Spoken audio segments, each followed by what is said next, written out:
ግን ሙሉውን አንብበው የሚለኝ እንዳንተ ሁሉም ሰው እናት ደደብ ይመስላል። ቆሻሻ ሲያስጠላ በማለት ደደብ ቆሻሻ ነህ አንተ። እንደው እኮ እስማ አሳያልኳ። እሺ ላሳይ በቃሽ። የትኛው ነው ታውቃለህ? ለምን ተሰጠኝ ነው የምነግርህ። ታስጠኛለህ። አሳይ። ላ ወላሂ አላሰጣም። ግን አትሳደብ። ለአንተ ጥሩ አይደለም። እኔ ለማቀጥኩ አንተ ክብሬን ያወርደዋል። አትሳደብ። ዝም በል። አሳይ። እሺ የት ጋር አንብብ። ማንበብ ነው አንተ ወለ ቁርአንን ማንበብ አታውቀውም። ቁርአን ነው። እሺ የት ጋር ላውጣሽ? ንገረኝ። የት ጋር ያውና አውጣው። እሺ የት ጋር ላውጣ? ንገረኝ። አየህ ድንቁራሽ ነንቆሮ እኮ ነህ አንተ። እመቤቴ የት እንዳለ አይቆም ወላሂ። ግን ላውጣልህ፣ ችግር የለውም። እሺ አውጣ። እሺ ላውጣልህ። ድንገት ስገባ ነው ያየሁትና አውጣ። እሺ ከስንት ጀምሬ ላውጣልህ? ይኸውልህ ድንገት ስገባ ነው የሰማሁህ ካልኩ አውጣ። እሺ በቃ እሺ ላውጣልህ። እሺ ይቅርታ። የት ጋር ላውጣልህ? ከየመጀመሪያው ላውጣልህ? አንዴ በቃ ከመጀመሪያው እንደ ሙስሊም ደደብ እኮ የለም። ይኸውልሽ አባ ይብቃሽ። ትልቅ ሰው ነሽ። አንዴ አንብቢው። ከመጀመሪያው ጊዜ አንተ ቆሻሻ። እሺ አንዴ እሺ አንብቢው። እሺ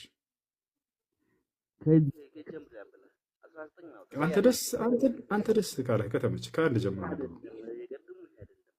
እባክህን። ይኸውልህ ይሄ ራሱ ነው ላሳይህ። ያው ቁጥር 29 ላይ እግዚአብሔር ተጸጸተ ይላል። አይታየም? እግዚአብሔርም በእስራኤል ላይ ሳኦልን ስላነገሰ ተጸጸተ ይላል።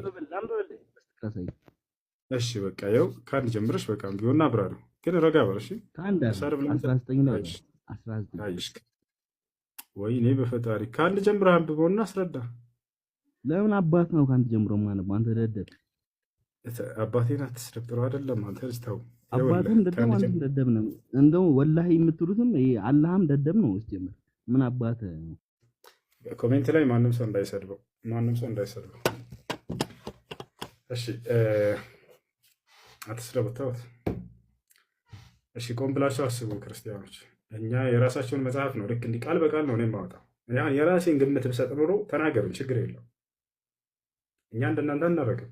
ይሄ ያለው መጽሐፋችሁ ላይ ነው። ተጸጸተ ይላል መጽሐፉ። ተጸጸተ የሚለውን አሳየው። አንዴ ወጥቼ እመለሳለሁ። የዋርኒንግ ስላለ ልጆች መጣን። አንደኛ የብዜትኛነት አለ፣ ሁለተኛ የግነትኛነት አለ። የብዜትኛነት ብሎ ማለት ብዙ አካሎች ሆነው አንድን ስራ ሰርተው ሳሉ ከመካከላቸው አንዳቸው ያን ስራ በሚገልጽ ጊዜ እኛ ብሎ የሚጠቀመው የአጠቃቀም ዘይቤ ነው። እርሱ የብዜትኛነት ይባላል። ከበስተጀርባው ብዙ አካሎች እንዳሉ ያሳያል። ይሄ ለምሳሌ ክላስ ውስጥ 50 ተማሪዎች አሉን በል። መምህሩ የቤት ስራ ሰጣቸውና 10 ሆናቸው ስሩ አላቸው። 10 ሆነው ሰርተው ያን የቤት ስራ መጡ። ከመካከላቸው አንዳቸው ከአስሮቹ ያን ስራ ገብቶ ወጥቶ በሚያቀርብ ጊዜ መድረክ ላይ እኔ የሰራሁት አሳይመንት አይልም፣ ብቻውን አይደለምና እኛ የሰራነው አሳይመንት ያውና ብሎ ያሳያል። ገብቶሃል አይደለ? ማለት የብዜትኛነት ነው። ከበስተጀርባው 9 ሰዎች እንዳሉ እንረዳለን። ይህ የብዜትኛነት ይባላል። ሁለተኛው ደግሞ የግነትኛነት ነው። ይህ ደግሞ ብቻውን ሆኖ ሰርቶ ሳለ ክብሩንና ልቅናውን ግነቱን ለመግለጽ የሚጠቀምበት የአጠቃቀም ዘይቤ ነው። ብቻውን ሆኖ ሳለ ገብቶሃል አይደል? እኛ እያለ ይናገራል ማለት ነው። እና ይህ የብዜትኛነት የሚባለው ነው። ይሄን ያልከው ከራስህ ነው ወይ? ከራስህ አይደለም። አሁን ላሳየህ እንደ ቋንቋ እኛ የሚለው ለሁለት እንደሚከፈል ልክ አሁን እኔ ባብራራሁበት መሰረት በማስረጃ እንዲሆንልህ ዘንድ ማለት ነው። ይላውጣልህ። እሺ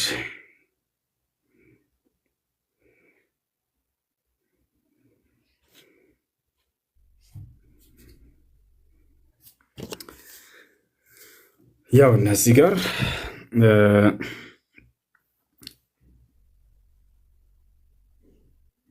እሺ ያው እና ወደ አማርኛ ልቀይርልህ፣ አረበኛ ስለሆነ ወደ አማርኛ ልቀይረው። እኛነት ለሁለት እንደሚከፈል እዚህ ጋር እናያለን ማለት ነው። ወደ አማርኛ ቀይረዋል። ይታያል። እኛ የሚለው ቃል እኛ፣ በደንብ አስተውሉ። እኛ በደንብ ተመልከቱ፣ ለስንት ዓላማ እንደሚውል ያውና እዚህ ጋር ሁለት ወይንም ከዚያ በላይ ተናጋሪዎች ሁለት ወይንም ከዚያ በላይ ተናጋሪዎች ለወንድም ሆነ ለሴት ራሳቸውን ለማመልከት የሚጠቀሙበት ቅድም እንዳልኩህ ይህ የብዜትኛነት ሁለት ወይንም ከዚያ በላይ የሆኑ ተናጋሪዎች ለወንድም ሆነ ለሴት ራሳቸውን ለማመልከት የሚጠቀሙበት አንደኛ ይሄ ነው። ከዛ ነጠላ ሰረዝ። ሁለተኛው ምንድን ነው? እና ታላቅነትን ለመግለጽ ሲፈልጉ በአንድ ሰው ጥቅም ላይ ሊውል ይችላል። እኛ የሚለው ቃል ታላቅነትን ልቅናውን ለመግለጽ አንድ አካል ብቻውን ሆኖ ሳለ እኛ ብሎ ይጠቀማልም። ይህ ለሁለት ይውላል። ቅድም እንዳልኳችሁ አንደኛ ብዙ አካሎች ሆነው ሳሉ ራሳቸውን ለመግለጽ የሚጠቀሙት ቃል ነው። ገብታችኋል አይደል? እኛ ብሎ ይናገራል። ይህ የብዜትኛነት ይባላል። ሁለተኛው ደግሞ የግነተኛነት የሚባለው ነው። የግነተኛነት አንድ አካል ታላቅነቱን ለመግለጽ አላህ ስብሐነሁ ወተዓላ ታዲያ የትኛውን አስቦበት ነው የሚለውን እኔ ሳልሆን የምወስነው ራሱ ነው የሚነግረን። ራሱ ሊገልጽልን ይገባል። ሁለት ነኝ ሶስት ነን ብሎ ከሆነ እቀበላለሁ፣ ችግር የለም። ነገር ግን ሄደን ስናይ ጊዜ አላህ ስብሐነሁ ወተዓላ ስንት ነኝ ያለ? አንድ ብቻ ነኝ ብሎ ዘግቶታል። የብዜተኛነት እንዳልሆነ የቱ ጋር ነው አንድ ብቻ ነኝ ያለው? ቁል ሁወ አላሁ አሐድ፣ እኔ አላህ አንድ ብቻ ነኝ አለ። ወኢላሁኩም ኢላሁ ዋሒዱን ላኢላሃ ኢላ ሁወ አርረሕማኑ ረሒም ይላል ሱረቱል በቀራ ላይ። እኔ አምላካችሁ አላህ አንድ ብቻ ነኝ፣ ከእኔ በስተቀር ሌላ ማንም አምላክ የለም አለ። እሺ ሁለት ሊሆን ይችላል ወይ ብለው የሚያስቡ ሰዎችም ካሉ ይሄን አንስቶ አላህ በፍጹም አይደለሁም ብሎ አውግዞታል። የቱ ጋር ከተባለ ሱረቱ ነሕል ላይ ወቃለ አላሁ ላ ተተኪዙ ኢላሀይን ኢስነይን ኢነማ ሁወ ኢላሁ ዋሒድ ፈኢያየ ፈርሀቡን አለ። ሁለት አምላክ አትበሉኝ፣ እኔ አንድ ብቻ ነኝ። ላ ተተኪዙ ኢላሀይን ኢስነይን፣ ሁለት አምላክ አድርጋችሁ አትያዙኝ፣ እኔ አንድ አምላክ ብቻ ነኝና አለ። እኔንም ብቻ ፍሩኝ አለ። ቀጥሎ አላህ ስብሓነሁ ወተዓላ ምን አለ? ሶስትን አንስቶ ወይም ስላሴን አንስቶ ተቃውሞታል። እኔ ሶስት አይደለሁም አንድ ብቻ ነኝ፣ ተው ከዚህ ከንግግር ተቆጠቡ ይላል።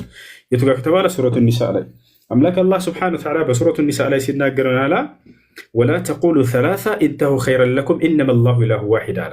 ሶስት አትበሉኝ፣ ከዚህ ንግግራችሁ ተቆጠቡ፣ እኔ አንድ ብቻ ነኝና አለ። ያሰላም አይቻለ ሁለትንም አንስቶ ተቃወመው፣ ሶስትንም አንስቶ ተቃወመው።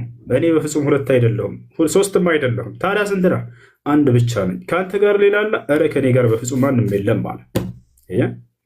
ሰማይና ምድርን ሲፈጥር አጋዥ አለው ወይ? ሰውን ሲፈጥር አጋዥ አለው ወይ? ላ ሰማይና ምድርን ስፈጥር አጋዥ የለኝም፣ ሰውንም ስፈጥር አጋዥ የለኝም፣ ብቻዬን ነኝ እያለ ቃል በቃል አላህ ሱብሓነሁ ወተዓላ ይናገራል ማለት ነው። ይህን ይመስላል። አይሽ መርሽ ሰላም እሱ ሰላም አመሸህ። እንዴት ነህ? ሰላም ነው? ጥሩ። እኔ አሁን የገባሁትኝ ወንድሜ ነህ። ስለዚህ ለመግባባት ነው የገባሁት፣ ለመረዳዳት ማለት ነው። ከተደማመጠን እናወራለን ብዬ አስባለሁ። አሁን አንተ የሆነ ጥያቄ ተጠይቀህ ጀስቲፋይ ታደርጋለህ አይደለ? አይ አንድምታው እንዲህ እንዲህ እንዲህ ማለት ነው ብለህ አሁን አብራርተኸዋል፣ ሰምቻለሁ። እኛንም የሆነ ጥያቄ ስትጠይቀን ስናብራራ ይሄ እንዲህ ማለት ነው ስንል ሳታቋርጥ አዳምጠንና ወደ መግባባት እንደርሳለን ብዬ አስባለሁ። በዚህ እንስማማለን? የወንድምነት ጥያቄ ነው የምጠይቀን።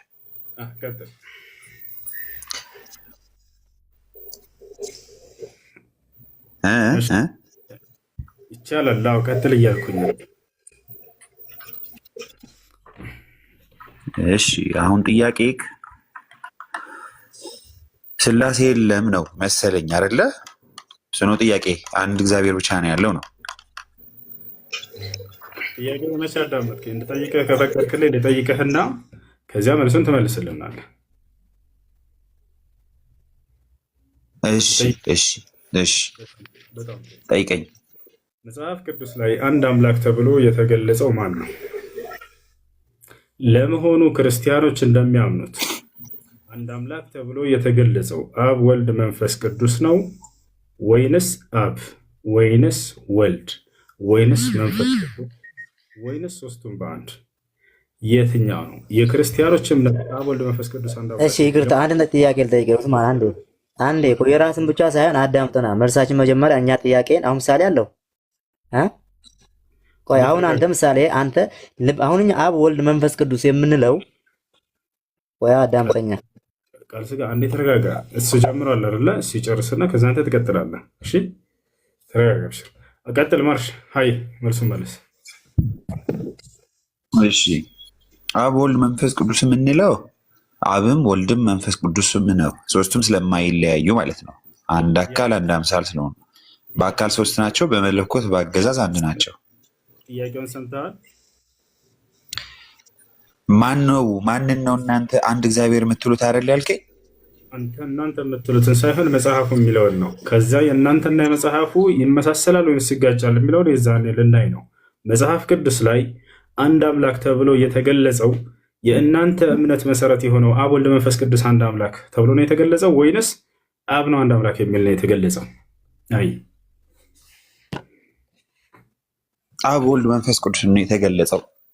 በጣም ጥሩ። አብ ወልድ መንፈስ ቅዱስ አንድ አምላክ ተብሎ ተገልጿል መጽሐፍ ቅዱስ ላይ ማለት ነው አይደለ? አብ ወልድ መንፈስ ቅዱስ አንድ አምላክ ነው ተብሎ የተጻፈበት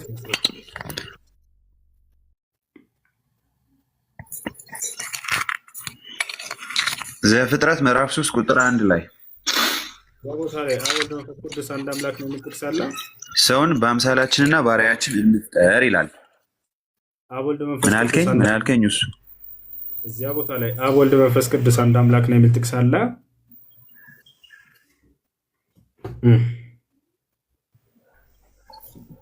አንተ አሁን ስፔሲፊክሊ ነው የምፈልገው አብ ወልድ መንፈስ ቅዱስ የሚል ቦታ ላይ የት አለ ነው የምትለኝ? አሁን በደረቁ ነው የምፈልገው። አንተ በደረቁ ነው ጥያቄ።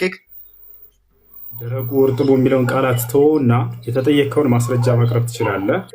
አብ ወልድ መንፈስ ቅዱስ አንድ አምላክ ነው የሚል ጥቅስ አለ ወይ? ምክንያቱም ቅድም ስጠይቅህ ጊዜ መጽሐፉ ላይ የተጻፈው አንድ አምላክ ተብሎ የተገለጸው አብ ወልድ መንፈስ ቅዱስ ነው ወይንስ አብ ነው ስልህ ጊዜ አይ አብ ወልድ መንፈስ ቅዱስ ነው አንድ አምላክ ተብሎ የተገለጸው አልክ። እንደሱ የሚል ጥቅስ አለ ወይ? እሺ አሁን ላስረዳህ ጠይቀኸኛል አይደለ? አዎ መጽሐፍ ቅዱስ ላይ የሶስቱን ግብር በተለያየ በሶስት ቦታ ላይ ነው የተጻፈው እንጂ ስላሴን እኛ ለማመሳጠር በሚስጥር ነው የተጻፈው እንጂ በአንድ ላይ የተጻፈበት ቦታ የለም። ሶስቱም በሶስት ቦታ ሶስቱም አንድ አምላክ እንደሆነ ተጽፏል። እሱን ላሳየህ። አላሁ አክበር። ጎበዝ። አሁን ምንድን ነው አንድ ቦታ ላይ መጽሐፍ ቅዱስ ላይ አብ ወልድ መንፈስ ቅዱስ አንድ አምላክ ነው ተብሎ የተጻፈበት ቦታ የለም። መጽሐፉ ላይ አብ ወልድ መንፈስ ቅዱስ አንድ አምላክ ነው የሚል የለም። አላልኩም አለ። እሺ አንድ ምዕራፍ ላይ ሶስት ቦታዎች ላይ አለ። አብ ወልድ መንፈስ ቅዱስ አንድ ምዕራፍ ላይ በሶስት ቦታ አብ ወልድ መንፈስ ቅዱስ አብ ወልድ መንፈስ ቅዱስ አንድ አምላክ እየሰማኸኝ ነው? እሱ አብ ወልድ መንፈስ ቅዱስ አንድ አምላክ ነው የሚል ጥቅስ አለ።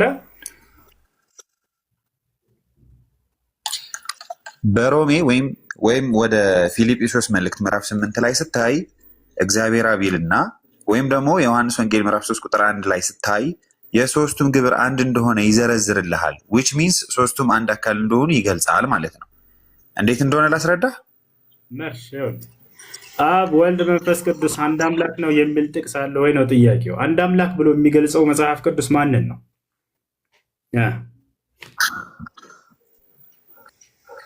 እያስረዳሁ አይደል? አዎ አለ። የለም የሚል ካለ ደግሞ አንተ አሳየኝ። እዚህ ላይ አብ ወልድ መንፈስ ቅዱስ አምላክ አይደለም የሚል ካለ እስኪ አንተ አሳየኝ። በአንተ ጥያቄ ልመልስልህ። ንገረን፣ ጥቅሱን ንገረን። አብ ወልድ መንፈስ ቅዱስ አንድ አምላክ ነው።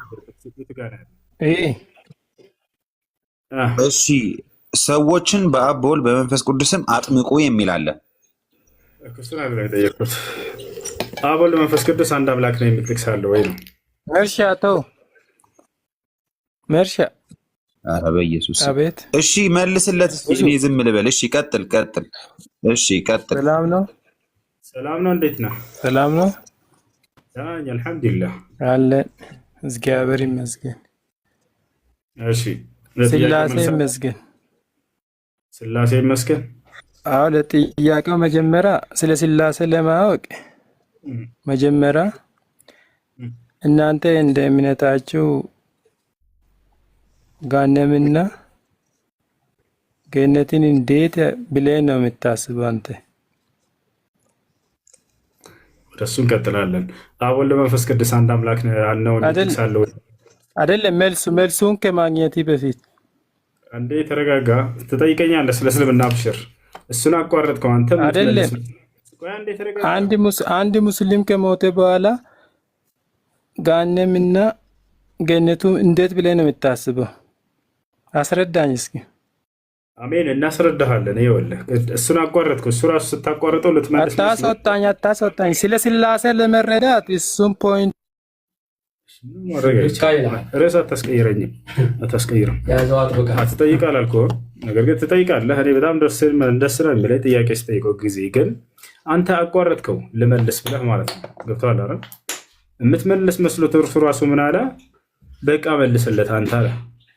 ትመልሳለህ ብለን እኔም ክርስቲያኖ ልጅ ስንጠብቅ ሀሳብ ለማስቀየር ብለህ መጣ። ችግር የለውም ትቀጥላለህ ጥያቄውን። አንዴ መልስ የሚመልስ ካለ ይሄን እናስመልሳቸውና አብሽር ትቀጥላለህ። እሺ ዘከርያስ ሰላም ሂዱና እሱ በአብ አንዴ ልጨርስ ወይስ ልታመጣ አልቻልክም? እሱን መልስ ብለህ እድል ሰጥተኸው ነበር። እሱም ሊያመጣ አልቻለም። እስኪ ዘከርያስ ከመለሰ ይመልስ። የክርስትና የእምነት በመሀል ገብቶ ስለረበሽኝ አንዴ ዘከርያስ አለ። ዘከርያስ ይሄ ጥያቄ የሚመልስ ካለ ክርስቲያን ካለ እናስተናግራቸውና ከዛ ወደ ቀጣይ ጥያቄ እንሄዳለን። መጽሐፍ ቅዱስ ላይ አንድ አምላክ ተብሎ የተገለጸው ሂዱና በአብ በወልድ በመንፈስ ቅዱስ አጥምቁ ይላል። ይሰማል?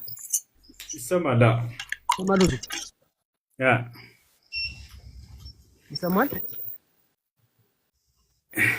እሺ ከላይ ሰላም እንዴት ነህ? ለጥያቄው መልስ አለ? ይሰማል አይደለ? ማን ጋር ነው የሚረብሸው? ቆይ እሺ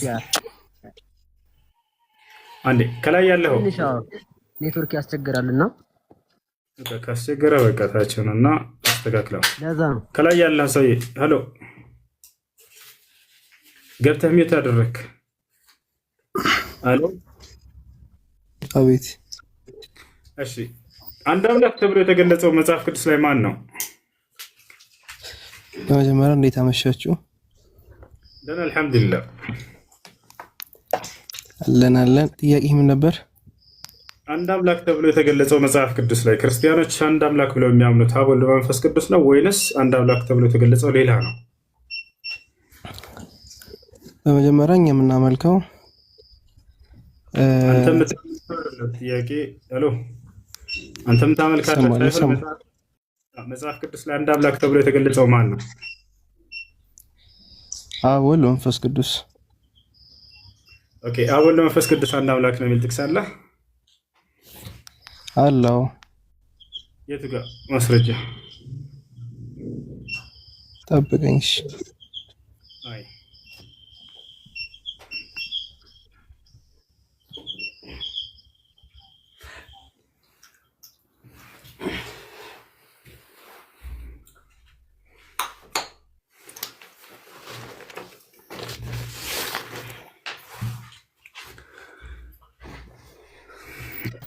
እሺ እሱ እስከሚመልስ ድረስ አንድ ጥያቄ ልጠይቅ።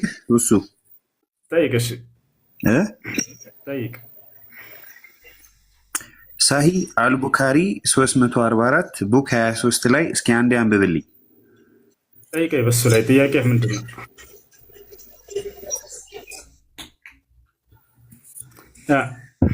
አይ ተሳስቼ ልሆን ስለምችል ትንሽ አጸያፊ ቃላትም ስላሉበት ልክ ከሆነ ልጠይቅህ ብዬ ነው።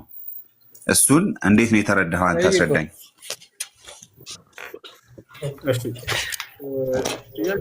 ችግር የለውም። ቃላቶቹን አጸያፊ ቃላት ሳትጠቀም ጥያቄህን ጠይቅ። ችግር የለውም። አብሽር።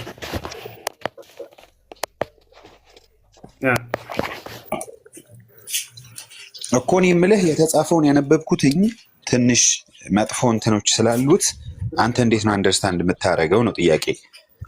ቃላቶቹን ሳልል ማውራቱ ትንሽ ስለሚከብድ ነው። እኔ እኮ በትህትና ነው እየጠየቅኩ ያለሁት።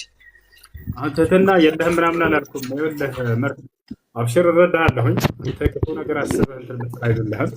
አንተ ግን በዚያ ላይ ጥያቄህን ጠይቀኝና ልመልስልህ። ችግር የለም። ጥያቄ ምንድን ነው ያልገባህ ወይንም የሰማኸው ነገር ያነበብከው ነገር ካለ? አይ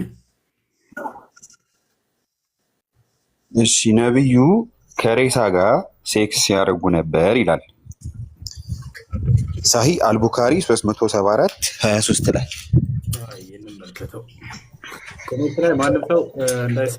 ሁለተኛው ጥያቄ ሶሒህ ቡኻሪ ስንት ነው ያልከው? አለኝ እኮ አሜን። አንድ መረጋጋት። ሶል ቡኻሪ 374 ቡክ 23 እሺ 374 ቡክ 23 74 374 አይደለ? ቡክ 23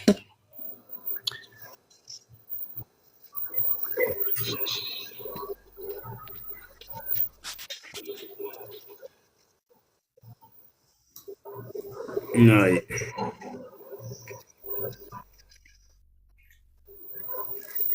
እሺ ሶል ቡኻሪ 374 ላይ ሶሂህ ቡኻሪ 374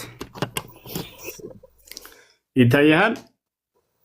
አረንጓዴ ይታያል። ሶሂህ ቡኻሪ 374 ነው። አዎ ምን እንደ እንግሊዝኛ ትችላለህ? እንግሊዝኛው ላይ ትንሽ ሪፍሌክት እያደረገ ነው። አዎ እሺ እንግሊዝኛ ታነባለህ? በጣም ደስ ይለኛል። አይ አንብበ በደምብ የእንግሊዝኛ አስተማሪ ነኝ። ይሶል አይ በጣም አንብበሽ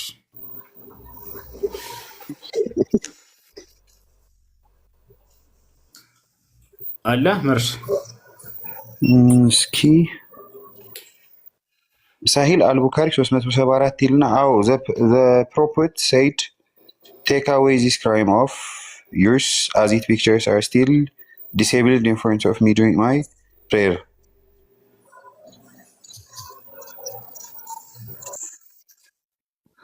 ስለተናገርከ ይናገራል።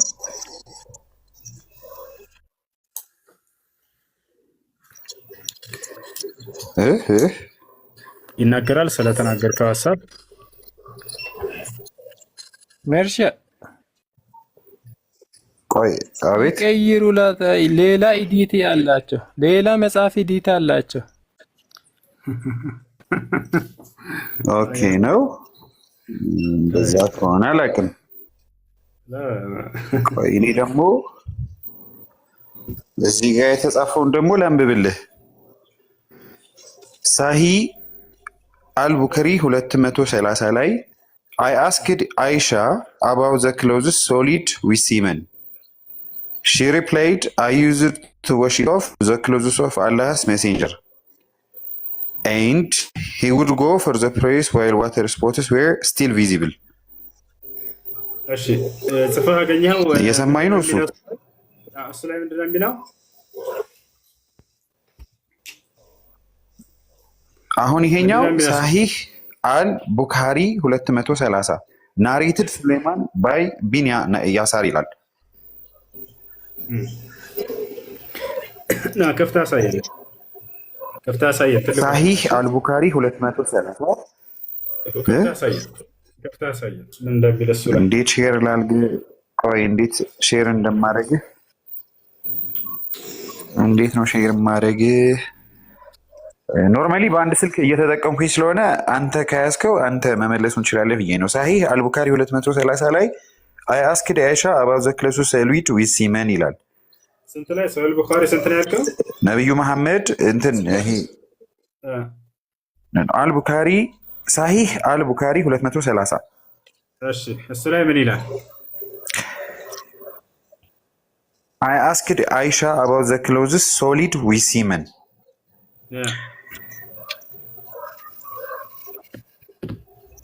She replied, I used to wash it off the clothes of Allah's messenger.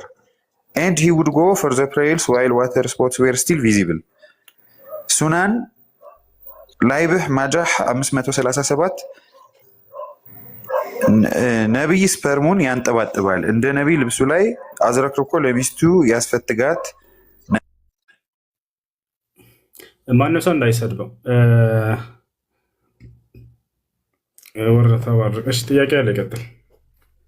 ወላሂ ላዚም እንደዚህ አንደኛ ውሸቱን ራሱ አጊቷል። ምክንያቱም መጀመሪያ ሬሳን ወሲብ ያደርጋሉ የሚል አጊቻለሁ ብሎ ነበር። እንደሌለ ልክ ሳሳየው የነገሩት መምህሮቹ ውሸት እንደሆነ ሳሳየው ጊዜ እንደገና ቀይሮ ያንን ቃል ተጠቀምክ። ትልቅ ሰው መስሎ ነበር እኔ ረጋ ብዬ እያስተናገርኩት ያለሁት። አላህ ሙስተዓን። እሺ ጥያቄ ያለው ክርስቲያን ካለ መጠየቅ ይችላል። ጥያቄ አለኝ። መምህር ነኝ አለ።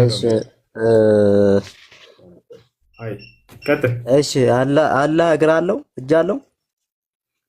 እሺ እግርና እጅ መኖር ማለት እንደ ሰው አይነት ከሆነ ላ የለም። እሱ ያለው እንደ ሰው አይነት እግርና እጅ ያለው አብ ወልድ መንፈስ ቅዱስ ናቸው። ያንተ አምላኮች ሶስቱም እጆችና እግሮች አሏቸው፣ ጆሮ፣ አፍንጫ ሁሉ አላቸው አላቸው አይደል? ያንተ አምላኮች። እሺ እኛ አንዴ አዳምጠኝ ብቻ ታገሰኝ አንዴ። እና እኛ አብ ወልድ መንፈስ ቅዱስ የምንለው አንተ እስትንፋስ እንዳለ ልብ እንዳለ መቼም አንተ እስትንፋስ አለ ልብ አለ ቃል አለ አይደለ? ስለዚህ ያንተ ልብ ከሌለ መናገር አትችልም፣ መንቀሳቀስም አትችልም። እስትንፋስ ከሌለ በማታወራ ከሆነ ዱዳ ነው የምንባለው ማለት ነው ሰዎች እንባል እና ሁለተኛ ቃል ከሌለና እነዚህ ሶስቱ ከሌሉ ምንም ትርጉም የለንም፣ ዝም ብለን ድንጋይ መሆናችን ነው ማለት ነው። ስለዚህ የኛ አምላክ ቃል የምንለው ልቡን ነው። እስትንፋሱ ደግሞ አብ ወልድ መንፈስ ቅዱስ የምንለው እነዚህ ነው። ሶስቱን አንድ አምላክ ነው የምንለው እንጂ ያለዚያ እንደዚያ ከሆነ እኮ በቃ ዝም ብለ ድንጋይ ነው የምናምነው ማለት ነው። ስለዚህ አንተ አሁን አላህ እግር የለውም እጅ የለውም ዝም ብለ በቃ በሽፍኑ ነው የምትሉት። መልስ ስጠኝ። አላህ ሱብሓነሁ ወተዓላ እጅና እግር አለው የሚለውን ጥያቄ ጠይቋል። ልመልስለትና ከዚያ በክርስትና ላይ የተናገርከው ደግሞ እንዴት እንደሆነ አስረዳሃለሁ። እሺ አምላክ አላህ ሱብሓነሁ ወተዓላ እጅ አለው ስንል ጊዜ አለው ወይ? አዎ አለ። ነገር ግን ምንድነው አላህ ቃል በቃል በቁርአን ላይ የተናገረውን እኛ ስለምንቀበል ያልተናገረውን ነገር ደግሞ አለ ብለን በእርሱ ላይ የምንቀጥፍና የምንዋሽ አይደለንም። አላህ ቃል በቃል ሲናገር ቃለ ያ ኢብሊሱ ማ መነዐከ አን ተስጁደ ሊማ ኸለቅቱ ቢየደየ ብሏል። አዳምን በእጁ እንደፈጠረው አምላካችን አላህ ሱብሓነሁ ወተዓላ ይናገራል። በእጄ ለፈጠርኩት የማትሰግደው ምን ስለሆንክ ነው ብሎ አላህ ሱብሓነሁ ወተዓላ እናግሮታል። ስለዚህ አላህ እጆች አሉት። ግን እጅ አለው ስንል ጊዜ እንደ ፍጥረታት ወይንም እንደ ሌላ አካል አይደለም። አላህ ማንንም እንደማይመስል ተናግሯል። እጅ ስንል የሰው እጅ ትዝ ካላችሁ የአላህ እጅ እንደዚህ ነው ብሎ ያሰበ ካለ ተሳስቷል። እንደዚህ አይነት አይደለም። ማስረጃ አለ ወይ ከእናንተ ጋር እንደማይመስል የተናገረበት? አዎ ቃል በቃል አላህ ስብሐነሁ ወተዓላ ሲናገር ምን ይላል? ቃለ ስብሐነሁ ወተዓላ ለይሰ ከሚስሊሂ ሸይኡን እኔን የሚመስል አንድም ነገር የለም አለ። አንድም በሚለው ውስጥ ሰዎች ይካተታሉ። ሰውን የማይመስል ነው። ልክ እንዲሁ በሌላ ቦታ ላይ ፈላ ተድሪቡ ሊላሂ አልአምሳል ይላል። ለእኔ ለአምላካችሁ ለአላህ አምሳያ አታድርጉልኝ እኔን የሚመስል አንድም የለምና አለ። ይህ ነው። ስለዚህ መለኮታዊ እጅ ያለው ከማንም ፍጥረታት ጋር የማይመስል ነው። ወደ አንተ ስንመጣ ግን ልክ እንደ አዳም ያሉ እጆችና እግሮች ናቸው ያሉት አምላክ። እኔ ኢየሱስ ክርስቶስን እያልኩኝ አይደለም። ኢየሱስ ክርስቶስ ለእኔም ለእናንተም ግልጽ ነው። የሰው አካል ይዞ እንደመጣ እንደ እምነታችሁ ገብታችኋል አይደለ? እነሆ ትጸንሻለሽ ወንድ ልጅንም ትወልጃለሽ ተብሏል። ክርስቶስ አምላክ ብላ የምታስበው ሁሉም አካሎች አሉት። ነገር ግን እየተናገርኩ ያለሁት አብም መንፈስ ቅዱስም ሁሉ ያላቸው እጅና እግር ልክ እንደ አዳም አይነት እጅና እግር ነው። ማስረጃ ላሳየህ። ቃል እሺ ኦርቶዶክስ ነህ አይደለ? እሺ ይሰማኛል። እሺ ቀጥል። ኦርቶዶክስ ነህ አይደለ? እኔ ኦርቶዶክስ ነኝ። በጣም ጥሩ። አካል አላቸው ብለህ ታምናለህ? በአዳም ላይ ያለ አካል በወልድ በአብና በመንፈስ ቅዱስም ላይ አለ ብለህ ታምናለህ?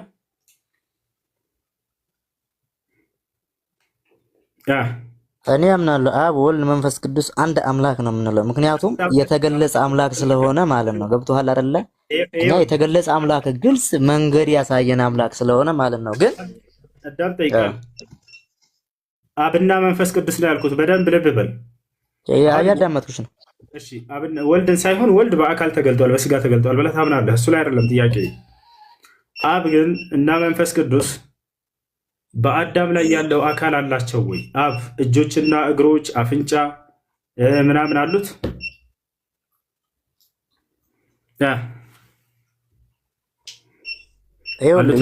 አሁን እኮ አልገባህም ውሴ። እንዴት እንደው ታውቃለህ? እኔ እኮ እያልኩ ያለው እኛ አለያይተናል ለምንናገረው አብ ወልድ መንፈስ ቅዱስ አንድ አምላክ ብለን ነው የምናገረው እንጂ አብ እጅ አለ ብቻው አለው፣ ወልድ ለብቻው እጅ አለው፣ መንፈስ ቅዱስ አይደለም። እንደዛ ነው የሚለው መጽሐፉ። ለአብም ለወልድም ለመንፈስ ቅዱስም ሶስቱም አካል አላቸው። ልጆች ዋርኒንግ አንትቷል። የግዴታ ሊዘጋ ነው፣ ለወጣ ነው። አንድ ይሄን ላሳያቸው ነው። ምንም ማድረግ አይቻልም። አይ እሺ ይሄን ላሳያቸው እንዴ። ያውና ተመልከት። እዚህ ቦታ ላይ በአዳም ላይ ያለው መልክ ሁሉ በአብና በወልድ በመንፈስ ቅዱስም አለ ይላል። በአዳም ላይ ያለ መልክ ሁሉ ማለት በአንተ ላይ ያለ አካል ማለት ነው። በአንተ ላይ ለምሳሌ ምን ምን አለ? እጆች አሉ፣ እግሮች አሉ አይደለ?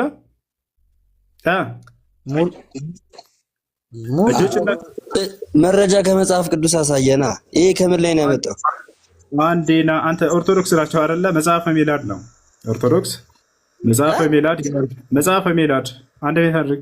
በአዳም ላይ ያለው መልክ ሁሉ በአብና በወልድም በመንፈስ ቅዱስም አለ። ራስም ቢሆን ገጽም ቢሆን ጆሮዎችና አይኖችም ቢሆኑ አፍንጫና ከንፈርም ቢሆን እጆችና እግሮች ብልቶችም ቢሆኑ በአብና በወልድ በመንፈስ ቅዱስም አሉ። ሙሉ አካል አላቸው። አያችሁ አይደለ? ስለዚህ አብ፣ ወልድ፣ መንፈስ ቅዱስ እነዚህ አካሎች እናንተ እስከዛሬ ነግሯችሁ አይደለም። እባክህ ውሱ መጽሐፈ ሜላድ እናንተ መጽሐፍ ትክክል አይደለም። ኡስማን ትክክል አይደለም። ውሱ ተሳስተሃል። ትክክል አይደለም። አይ አይደለ፣ ስህተት ምን ያህል ስህተት እንደሆነ ግን ማለት ነው።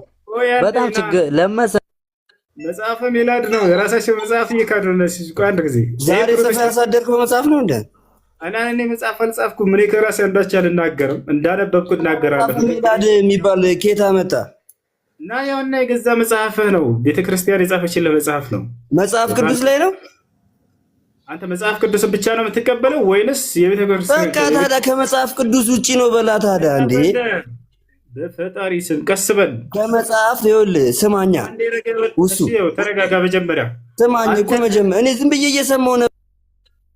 አትረጋጋም እንዴ? ታዘብኩ ነበር። አንድ አዳምጥ። አንተ መጽሐፍ ቅዱስን ብቻ ነው የምትቀበለው?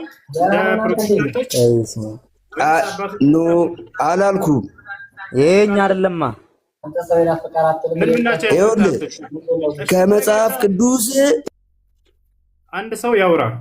ይሁት አታርገኛ። ቆይሽ አንተ ጨርሰሽ። አንተ ከመጽሐፍ ቅዱስ ውጭ ያሉ መጽሐፍቶችን መጽሐፈ ሜላድ፣ ተአምረ ማርያም ምናምን አትቀበልም? እነዚህን ይኸውልህ አንድ ነገር ስማኝ። እሱ አሁን ያልከው ምንድን ነው? መጀመሪያ ስማኛ። ከመጽሐፍ ቅዱስ መረጃ ላሳይህ አልክና መጽሐፍ ቅዱስ ገልጬ ላሳይህ ብለህ የገለጽከው ግን ምንድን ነው? ከመጽሐፍ ቅዱስ ውጪ እኮ ይሄ ድርሳናቶች ናቸው።